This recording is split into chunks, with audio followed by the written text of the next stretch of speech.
Assalamualaikum warahmatullahi wabarakatuh. Halo guys, welcome back my channel Nairetbab. Senang sekali bisa share, bikin konten sama teman-teman. Tapi jangan lupa biar aku semangat terus, like, comment, subscribe, or share video ini untuk memberikan manfaat kepada orang banyak. Biar aku semangat terus bikin next konten bahas-bahas selanjutnya. Oke, kali ini di video aku akan bahas mengenai pelajaran hidup yang pastinya nggak ada di sekolahan atau di kuliahan.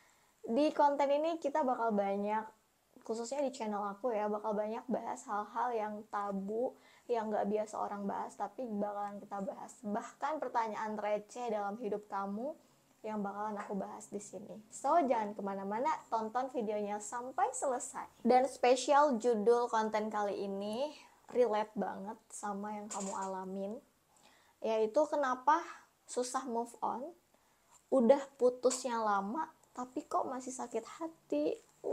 Gimana gitu ya rasanya, masih nyes kalau ingat gitu ya. Apa sih yang nyebabin kamu masih punya memori sakit hati kepada seseorang atau orang yang pernah ketawa bareng, senyum bareng, merencanakan masa depan bareng, tahu-taunya orang itu yang memberikan luka sama kita dan membekas sampai sekarang. Ketika kita ingat rasanya udah nggak mau kenal, apalagi kayak udah nggak mau ketemu lagi, udah kayak tutup halaman, udah pengen buka lembaran baru, tapi kalau ingat sekilas masih kayak nyes gitu di hati. Kenapa? Aku akan bahas jawabannya di sini. Yang pertama, luka itu tidak pernah sembuh 100%. Ya, luka yang dimaksud bukan luka fisik ya. Kalau kamu berdarah, kamu tahu, oh bagian ini yang luka. Terus tiba-tiba pemulihannya itu masih bisa dari hari ke hari, dari waktu ke waktu, dan dikasih obat gitu kan. Tapi luka yang dimaksud adalah lebih ke batin dan ke dalam diri kita. Nah, luka yang dimaksud itu adalah hati dan pikiran kita yang udah pernah melewati hal yang paling sakit dan kecewa di hidup kita. Atau kita pernah berekspektasi tinggi, tiba-tiba tidak sesuai kenyataan, itu jatuhnya jadi ngedown. Nah, ternyata luka itu punya akar yang lebih dalam di dalam diri kita. Dan akar itu gak bisa dicabut, karena kita punya memori, kita punya ingatan, kita punya akal yang dikasih karena kita makhluk hidup yang derajatnya lebih tinggi, yang Allah ciptakan, sang pencipta berikan kepada kita. Kita nggak bisa serta-merta untuk udah hilang gitu aja, nggak bisa, kecuali kamu hilang ingatan tapi kamu masih berfungsi dengan baik, ingatan, memori kamu wajar. Ketika luka yang kamu alami tidak 100% sembuh, itu masih wajar, karena proses untuk memperbaiki, membuat diri kita baik-baik aja tuh butuh waktu. Time is help. Jadi waktu adalah obat, dan waktunya orang lain tuh nggak tahu. Masing-masing orang punya waktu, tapi nggak bisa dijamin sampai kapan. Yang pasti jalanin hidup kamu, enjoy for the moment. Jangan sampai kamu merugikan diri kamu dan meluangkan waktu dengan hal yang sia-sia untuk memelihara dan mendramatisir luka itu. Seolah-olah kamu yang tersakiti, jatuhnya kamu kayak mental korban. Jangan sampai itu terjadi. Terus nikmatin hidup kamu dan tatap masa depan yang lebih indah di ujung sana. Yang kedua, kenangan manis yang menjebak. Manis-manis, jangan terlalu over, takutnya diabetes. Sama dengan kenangan, hal yang over kita ingat, itu ujung-ujungnya bikin kita mempertanyakan, kenapa ini terjadi, kenapa dia begitu, kenapa seperti ini. Pertanyaan-pertanyaan itu tidak akan kamu temukan jawabannya. Karena kamu masih denial, masih memiliki perasaan menyangkal. Dia baik sih, hal-hal kenangan indah, waktu ketawa bareng, mesra-mesraan bareng, peluk-pelukan, pegangan tangan, janji dia semanis gula gitu kan. Tapi ternyata kenangan manis itu menjebak. Tidak harus kamu buat seolah-olah lupa, tapi percaya bahwa setiap orang yang datang di hidup kamu adalah mereka yang akan memberikan pelajaran.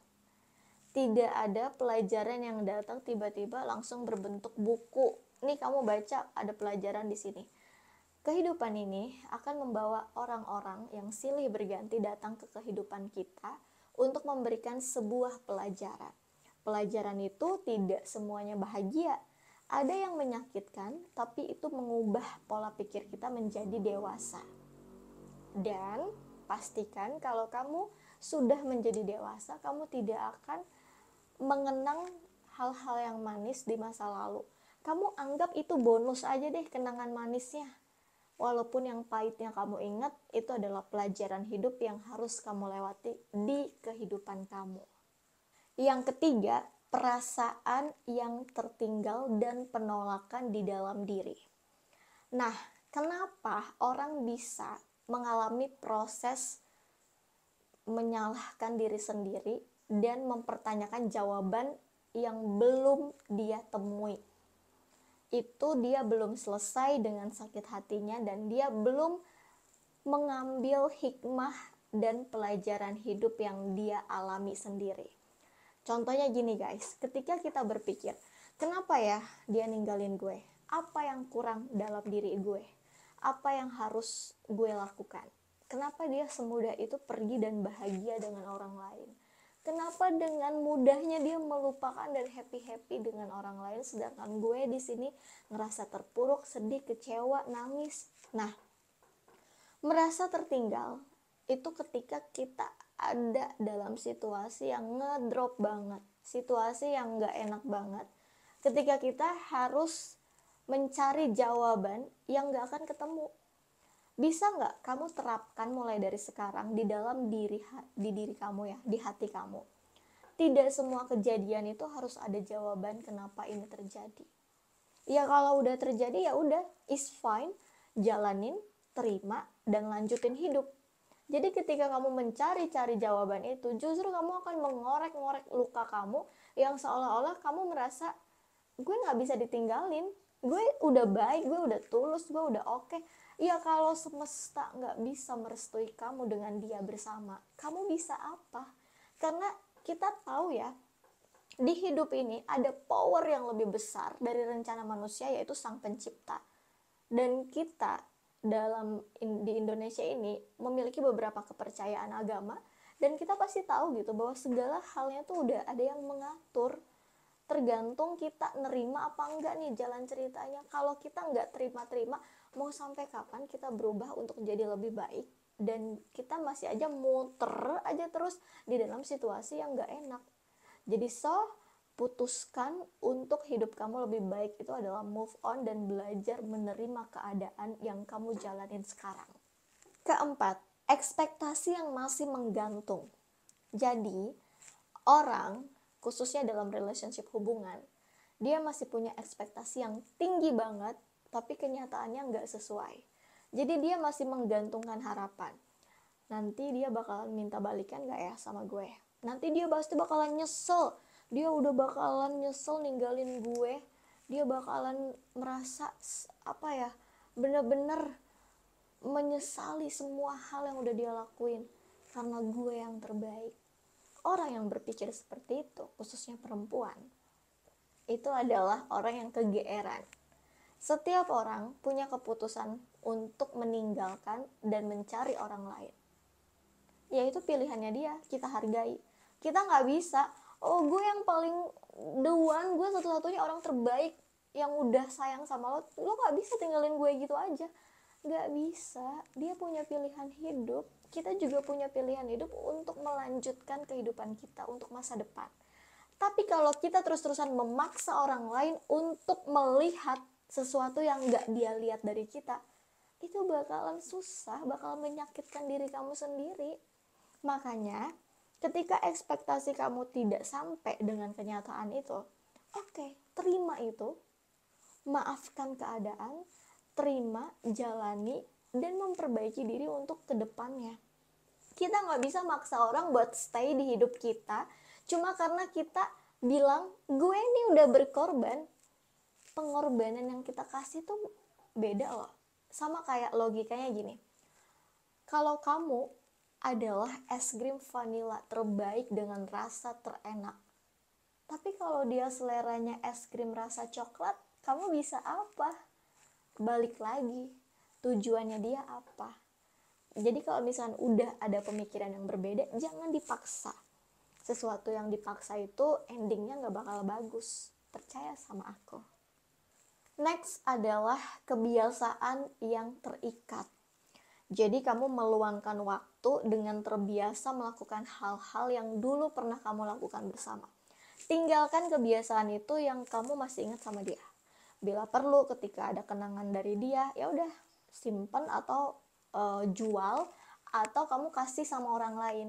Jangan berpikir bahwa kebiasaan-kebiasaan itu akan membuat kamu baik-baik aja, karena kamu masih mengikat diri kamu dengan kenangan masa lalu. Aku pernah ya dikasih cincin sama mantan pacar, karena gue udah nggak sama dia lagi, dan ya udah kita udah break, udah putus, jual aja. Tapi pas nyampe toko emasnya tuh, ini nggak bisa, ini namanya, akhirnya gue teleponin, gue jual lah cincin dari lo, gue jual gitu. Kenapa? Ya pengen jual aja, ya pokoknya pengen aja dijual gitu. Ini kan udah punya hak aku karena udah dikasih sama aku gitu kan. Ya udah akhirnya dijual dan duitnya buat gue. Jadi nggak ada lagi kenangan dari dia tuh, nggak ada gitu kan. Fotonya nggak ada, barang-barangnya juga nggak ada gitu. Bila perlu barang-barang dari mantan tuh kita jual aja, biar kita nggak terikat sama hal-hal yang dulu, yang itu nggak baik buat kesehatan mental kita, ya nggak sih? Oke guys, yang terakhir, menghargai proses dan perjuangan untuk sembuh. Kamu harus memberikan waktu untuk diri kamu berjuang untuk sembuh. Gak bisa kamu bilang ya udahlah, jodoh udah diatur, tapi kamunya gak berusaha buat move on. Susah. Berusaha itu bukan mencari pelarian atau orang lain, no. Tapi berusaha itu ketika kamu merubah diri kamu ke arah positif yang lebih baik. Contohnya, ketika kamu after break sama dia, udah putus sama dia, kamu mencoba hal yang baru, kayak hobi baru, olahraga baru, komunitas baru. Kamu gak bisa tuh kayak malam minggu sendirian di kamar stalking. Ya kamu cari aktivitas yang membuat kamu happy dengan hal yang positif. Kamu gak bisa move on dengan ala kadarnya nungguin orang datang, nungguin jodoh datang. Kamu gak bakal bisa bertumbuh, gak bakalan bisa upgrade diri. Justru kamu harus upgrade gitu loh. Bukan untuk membuktikan kepada si mantan ya, tapi untuk menikmati hidup kamu yang indah, menjalani masa muda kamu, berproses dengan hal yang membuat kamu lebih enjoy, lebih hebat. Jadi ada waktu emas ketika kamu itu mempergunakan masa muda kamu dengan prestasi dan pencapaian-pencapaian hidup yang akan kamu bangun untuk masa depan. Oke guys, jadi mulai dari sekarang move on butuh perjuangan. Gak bisa nungguin jodoh datang atau minta dikenalin sama teman, kenalin gue dong sama cowok. Gak bisa. Ketika kamu udah jadi independent woman, udah jadi bunga yang semerbak wangi dengan prestasi, dan kamu menunjukkan kamu punya aktivitas yang positif, itu bakal menarik orang-orang yang siap untuk menghalalkan kamu menuju masa depan yang indah dan cerah. Semoga apa yang aku sampaikan bisa dipahami dan bermanfaat. Kamu bisa ke Instagram aku @noiredbuff. Kita ngobrol soal pelajaran hidup yang lainnya. Thank you so much udah nonton. Bye. Wassalamualaikum warahmatullahi wabarakatuh.